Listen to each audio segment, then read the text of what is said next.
प्यारे दोस्तों, बहुत बहुत स्वागत है आपका अपने चैनल यूजीसी नेट साइंस दर्पण में। तो जैसे कि पता है आपको कि इस चैनल के माध्यम से हम internet JRF set TGT pH की तैयारी करते हैं। फ्रेंड्स, आज की क्लास में हमने भक्तिकाल के टेस्ट पेपर को लिया है ना। तो चलिए देख लेते हैं कौन से प्रश्न भक्तिकाल में कैसे पूछे जाते हैं, कैसे कैसे प्रश्न यूजीसी नेट के पाठ्यक्रम में आते हैं। और यदि इन प्रश्नों को आप करते हैं तो आप पीजीटी वाले और सेट के भी अच्छे से आंसर आप निकाल पाएंगे। ठीक है, पहला प्रश्न आता है कि निम्नलिखित में से कौन सी विशेषता राम काव्य धारा की नहीं है ना।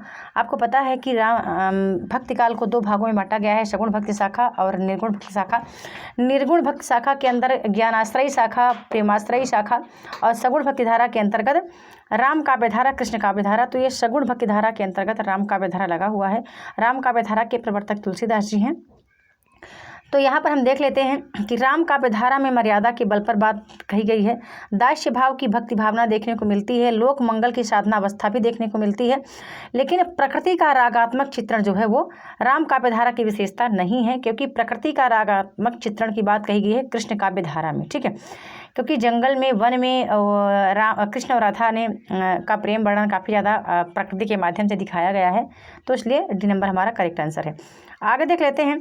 अगला प्रश्न फिर हमारा आता है कि निम्न में से तुलसीदास की कौन सी रचना प्रबंध काव्य नहीं है। ठीक है, तो यहाँ पर बता दूं, रामचरितमानस प्रबंध काव्य है, जानकी मंगल प्रबंध काव्य है, रामलला नच्छू प्रबंध काव्य है, विनय पत्रिका जो है मुक्तक काव्य है, या यूँ कहें कि गीत काव्य की श्रेणी में आती है, ये प्रबंध काव्य नहीं है। ठीक है, इसमें तुलसीदास जी ने अपनी विनती भाव की है और ये सीता जी को प्रेषित करते हैं ये इस रचना को, कि वो उनकी विनती को, उनकी विनय को भगवान श्री राम तक पहुंचाने की बात इसमें कहा गया है विनय पत्रिका में। तो डी नंबर हमारा करेक्ट आंसर है।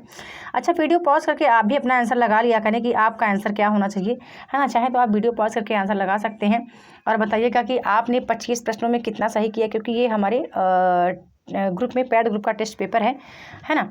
तो ये हो चुका है, तो मैंने कहा है इसको थोड़ा सा यूट्यूब पर भी दिया जाए। और तो हमारा प्रश्न बनता है कि तुलसी गंग दुगौ भय सुखबिन के सरदार, यह पंक्ति किसकी है।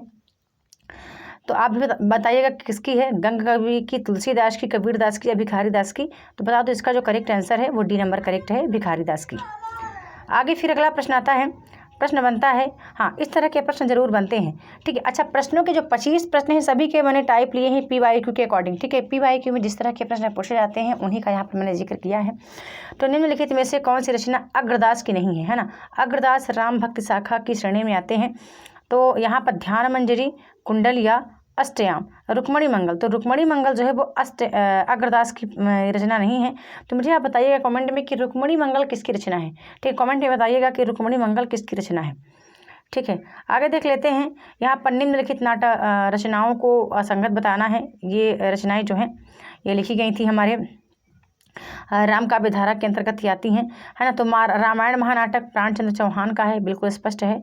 अध्यात्म रामायण माधव दास शरण का है, या हनुमान चरित राममल पांडे का है, या भक्तमाल लाल दास का है। तो देखो यहाँ पर जो करेक्ट आंसर है हमारा कि कौन सी रचना, मतलब असंगत बताना है, असंगत है। तो यहाँ पर जो है भक्तमाल लाल दास की नहीं, नाभा दास की रचना है, भक्तमाल है ना, डी नंबर हमारा असंगत है। आगे फिर देख लेते हैं। अगला प्रश्न फिर आता है कि भाषा पर ऐसा अच्छा अधिकार कम कवियों का देखा जाता है। इनकी भाषा में बहुत कुछ माधुर्य ब्रजभाषा ही है, संस्कृत पदावली पर अवलंबित नहीं, अनुप्रास और यमक की प्रचुरता होते हुए भी कहीं भक्ति कृत्रिमता नहीं आने पाई है। यह कथन आचार्य शुक्ल का किस कवि के लिए है। तो यह कथन जो है सेनापति के लिए है। ठीक है, मैंने कहा है वीडियो पॉज करके आप देख लिया करें आपका आंसर क्या होना चाहिए। तो यहाँ भी आप देख सकते हैं, अपना आंसर बता सकते हैं कि निम्नलिखित प्रेमाख्यानक या प्रमुख प्रेमाख्यान रचनाओं में से असंगत बताना है। चित्रावली उस्मान, हंस जवाहिर कासिम शाह, चंदायन मुल्ला दाऊद, मृगावती मंझन। तो आप बताइएगा कि आपने कितने प्रश्न सही किए हैं। तो यहाँ पर जो करेक्ट आंसर बता दूँ, यहाँ पर हमारा करेक्ट आंसर है डी नंबर, मृगावती मंझन का नहीं है, मृगावती कुतुबन का है। ठीक है, आगे देख लेते हैं। मंझन की रचना जो है वो मधुमालती है। ठीक है, मंझन की मधुमालती है, तो यहाँ डी नंबर हमारा करेक्ट आंसर है। आगे देख लेते हैं। अगला प्रश्न फिर आता है कि विट्ठल नाथ ने वल्लभ संप्रदाय में किस प्रकार की पूजा पद्धति का समावेश किया है। बालकृष्ण उपासना, कांता भाव की उपासना, राधा स्तुति या फिर युगल उपासना। तो यहाँ पर जो हमारा करेक्ट आंसर है, उम्मीद करती हूँ आपने अपना आंसर चूज कर लिया होगा, डी नंबर हमारा करेक्ट है, युगल उपासना। अगला प्रश्न फिर आता है कि निम्नलिखित में से असत्य कथन का आपको चयन करना है। रास पंचाध्यायी नंददास की सबसे प्रसिद्ध रचना है। यह रोला छंद में रचित खंड काव्य है। अगला आता है कि इसी कृति के आधार पर इन्हें जड़िया कवि कहा गया है और आचार्य शुक्ल ने इन्हें हिंदी का गीत गोविंद कहा है। तो इसका सभी को आंसर देना है, ठीक है। 9 नंबर प्रश्न का सभी को उत्तर देना है कि इसका जो असत्य कथन है वो कौन सा है, ठीक है। असत्य कथन कौन सा है, ABCD में से अब असत्य कथन कौन सा है, तो 9 नंबर का सभी लोग उत्तर देंगे, ठीक है। अगला प्रश्न आता है कि कालक्रम के अनुसार निम्नलिखित आचार्यों का सही अनुक्रम बताना है। तो बता दूं यहाँ पर जो करेक्ट आंसर है आप देख ही रहे हैं, यहाँ निम्बरकाचार्य है तो ये नहीं होगा। अब यहाँ माधवाचार्य आ जाते हैं, ये भी नहीं होगा। यहाँ भी पहले माधवाचार्य ही आते हैं तो ये भी नहीं होगा। अच्छा, दोनों सेम हो गए हैं, ठीक है। यहाँ रामानुजाचार्य आते हैं तो रामानुजाचार्य पहले आएंगे, ठीक है। तो आप समझ जाएंगे कि D नंबर पहले यही होगा, रामानुजाचार्य, निम्बरकाचार्य, माधवाचार्य, वल्लभाचार्य, ठीक है। आगे देख लेते हैं। अगला प्रश्न फिर आता है कि राम भक्त मार्ग में दाम्पत्य मूलक उपासना को लेकर आगे चलने वाले श्रृंगारी भावना के प्रवर्तक कब कौन है। तो यहाँ पर हमारा करेक्ट आंसर है, आप ही बताइएगा कौन सा है, अग्रदास है ना। D नंबर हमारा करेक्ट आंसर है। आगे फिर देख लेते हैं। अगला प्रश्न फिर आता है और प्रश्न बनता है कि इनमें से रामानुजाचार्य द्वारा प्रवर्तित उस संप्रदाय का नाम बताइए जिसमें राम भक्ति का विधान है, ठीक है। जिसमें राम भक्ति का विधान है। ब्रह्म संप्रदाय, सनकादि संप्रदाय, वल्लभ संप्रदाय, श्री संप्रदाय। तो इसका भी उत्तर सबको बताना है। 12 नंबर का उत्तर सही बताएंगे, ठीक है, कि रामानुजाचार्य द्वारा प्रवर्तित संप्रदाय कौन सा है जिसमें राम भक्ति का विधान है, ठीक है। आगे फिर बात करते हैं। अगला प्रश्न फिर आता है, एक और प्रश्न आता है कि पुष्ट मार्ग की राह पर चलने वाले 8 कवियों को अष्टछाप की संज्ञा किसने दी थी, ठीक है। पुष्ट मार्ग पर चलने वाले जो 8 कवि थे उनको अष्टछाप की संज्ञा किसने दी, हित हरवंश ने, स्वामी हरिदास ने, विट्ठलनाथ ने या फिर वल्लभाचार्य ने। तो D नंबर हमारा करेक्ट आंसर है। आगे फिर बात करते हैं। प्रश्न आता है कि साखी सबदी दोहरा कह कहनी उपकान, कहनी होगा कहानी हो गया, कह कहनी उपकान, भगति नृसपहि अधम कवि निंदहि वेद पुराण, किस कवि की पंक्तियां हैं। कबीरदास, रहीमदास, सूरदास, तुलसीदास। तो यहाँ पर जो करेक्ट आंसर है हमारा D नंबर करेक्ट है, तुलसीदास, ठीक है। आगे फिर बात करती हूँ। अगला प्रश्न आता है तमिल भाषा में रचित रामायण कौन सा है। तो हमारा यहाँ D नंबर करेक्ट है, कंब रामायण है जो कि तमिल भाषा में रचा गया है, ठीक है। अगला प्रश्न फिर आता है कि भक्तिकाल का विकास अचानक बिजली की चमक के समान हुआ है, कथन किसका है। तो यहाँ पर करेक्ट आंसर है माफ़ कीजिएगा जॉर्ज ग्रेसन का। D नंबर हमारा करेक्ट आंसर है। और आपको एक बात कहना चाहूँगी, द्विवेदी जी के, नगेंद्र जी के, आचार्य शुक्ल के कथन आपको भक्तिकाल के संबंध में जरूर देख लेना है और याद भी कर लेना है। अगला प्रश्न आता है कि अंगद पैज नामक ग्रंथ के रचयिता कौन है। तो अंगद पैज ग्रंथ है ईश्वरदास का, अब विष्णुदास का या अग्रदास, सुंदरदास और ईश्वरदास की रचनाएं आपको देख लेनी है फ्रेंड्स, ठीक है। इनकी रचनाएं आपको याद कर लेनी है।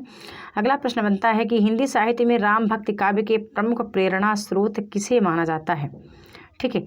वाल्मीकि को, तुलसीदास को, रामानुजाचार्य को या स्वामी रामानंद को। तो इसका उत्तर सबको देना है, ठीक है। 18 नंबर का भी उत्तर सभी मित्रों को देना है कि हिंदी साहित्य में राम भक्ति काव्य के प्रमुख प्रेरणा स्रोत किसे माना गया है। वाल्मीकि जी हैं, तुलसीदास हैं, रामानुजाचार्य हैं या रामानंद हैं, ठीक है। तो इसका उत्तर भी सबको देना है। अगला प्रश्न आता है कि इनमें से किस काव्य ग्रंथ में तुलसी ने ब्रज भाषा का प्रयोग किया है। तो यहाँ पर जो ब्रज भाषा का प्रयोग देखने को मिलता है तो सभी में देखने को मिलता है, विनय पत्रिका में भी, कवितावली में भी, गीतावली में भी। तो D नंबर हमारा करेक्ट आंसर है। आगे फिर देख लेते हैं कि तुलसी किसकी भाषा को अवधि का अर्धान कहा गया है। तुलसीदास, सूरदास, रहीमदास या जायसी। तो जायसी हमारा करेक्ट आंसर है, D नंबर हमारा करेक्ट आंसर है। ओके, आगे देख लेते हैं।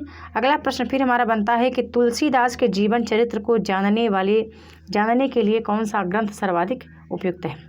तो यहाँ पर हमारा करेक्ट आंसर है मूल गोसाई चरित्र, ठीक है। मूल गोसाई चरित्र हमारा करेक्ट आंसर है, D नंबर। आगे फिर देख लेते हैं। फिर अगला प्रश्न आता है कि कृष्ण काव्य परंपरा में नायक नायिका के प्रेम के चित्रण में कौन सी दृष्टि को प्रमुख माना गया है। श्रृंगार रस वर्णन, आध्यात्मिक संकेत दृष्टि, लोकोत्तर रतिभाव दृष्टि या लीला गान दृष्टि। तो यहाँ पर जो करेक्ट आंसर है 22 का हमारा D नंबर करेक्ट है, लीला गान दृष्टि सही ऑप्शन है, ठीक है। आगे प्रश्न आता है कि सूरदास द्वारा रचित सूर सागर का काव्य रूप कौन सा है ना। कौन सा है, प्रबंध काव्य है, महाकाव्य है, खंड काव्य है, गीत काव्य है या मुक्तक काव्य है, ठीक है। तो यहाँ पर जो हमारा करेक्ट आंसर है, अच्छा हाँ, इसका भी आंसर सब लोग बताना, ठीक है। सभी बताएंगे, 23 का उत्तर सभी बताएंगे, है ना। 23 का उत्तर सही बताएंगे। मैंने 3-4 प्रश्न आज होमवर्क के लिए आपको दे दिया है। काफ़ी सारे हमारे मित्र इस समय यूट्यूब पर एक्टिव रहते हैं, देखते हैं। तो आप बताइएगा कि कौन सा उत्तर हमारा करेक्ट होगा कि सूरदास द्वारा रचित सूर सागर का कौन सा रूप है। प्रबंध काव्य है, खंड काव्य है, मुक्तक काव्य है, महाकाव्य है, गीत काव्य है। ठीक है। एक चीज़ याद रखिएगा कि प्रबंध काव्य जो होता है उसमें उसका नायक कोई ऐतिहासिक मतलब ऐतिहासिक पात्र होता है, उसका नायक कोई धीर वीर होता है ना, प्रतापी होता है, साहसी होता है ना, मर्यादित होता है। तो ये चीज़ें देख लीजिएगा। जो मतलब खंडों में विभाजित हो जो रचना, तो वो महाकाव्य की श्रेणी में आती है। ठीक है, प्रबंध काव्य की श्रेणी में आती है। अभी मैं सब कुछ एक्सप्लेन ही कर दूँगी तो आप उसको उसका उत्तर पता चल जाएगा। अब इसको एक्सप्लेन तब करूँगी जब आप इसका उत्तर दे देंगे, है ना। 24 नंबर का देख लेते हैं। प्रश्न बनता है कि तुलसी की विलक्षण प्रतिभा इस बात में है कि उन्होंने भक्तों और रचनाकारों की भूमिकाओं का एक साथ सफल निर्वाह किया है। भक्त मूलतः दैवीय शक्ति के किसी स्वरूप में आस्था रखता है, जबकि रचनाकार अपनी नास्तिकता के बाद एक मूलतः ऐहिक की धर्मनिरपेक्ष कर्म में प्रवृत्त होता है।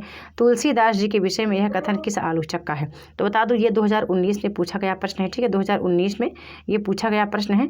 तो डी नंबर करेक्ट है, राम स्वरूप चतुर्वेदी। ठीक है, अगले प्रश्न की ओर फिर चलते हैं। अगला प्रश्न फिर आता है कि ज्ञान भक्ति का विशद विवेचन रामचरितमानस के किस कांड में है ना, बाल कांड, लंका कांड, अयोध्या कांड या उत्तर कांड? तो यहाँ पर डी नंबर हमारा करेक्ट है, उत्तर कांड में ज्ञान भक्ति का विशद विवेचन किया गया है। ठीक है, तो ये हो गए हमारे 25 प्रश्न। और आपको पता है वीकली टेस्ट हमारे यहाँ होता है, तो इसका टेस्ट पेपर मैंने अवेलेबल करवाया था अपने मित्रों को। ठीक है, तो हमने कहा यहाँ भी हमारे जो मित्र हैं जो किसी कारणवश नहीं जुड़ पाए हैं तो उनको भी इसका लाभ मिलना चाहिए, है ना। तो आप बताइएगा कि आपने कितने प्रश्न सही किए हैं। और वीडियो पसंद आए तो लाइक करें, कमेंट करें, शेयर करें वीडियो को। मिलती हूँ अपने नेक्स्ट वीडियो में न्यू टॉपिक के साथ। अब तक के लिए बहुत बहुत धन्यवाद।